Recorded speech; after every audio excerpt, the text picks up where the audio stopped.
নমস্কার, আমি অভিজিৎ মাহাতো। আমি আজ আপনাদেরকে আমারই একটা লেখা ছোট্ট কবিতা আবৃত্তি করে শোনাব।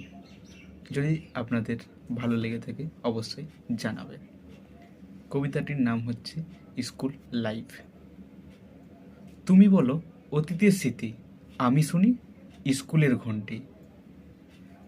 জীবনটা শুরু হলো কেঁদে, পথ চলাটা হামাগুড়ির কাঁধে, আর বন্ধুত্বটা ওই যে বললাম স্কুলে, যেখানে ফেলে আসা হাজার স্মৃতির একটা গল্প আছে, যা মনে করিয়ে দেয় স্কুল ড্রেসে না এলে পড়তো হাতে ছড়ি, যা মনে করিয়ে দেয় পরের দিন মার খাবো জেনেও, বন্ধুদের ডাকে টিফিনের ফাঁকে বাড়ি পালানোর কথা, আরও অনেক কিছু।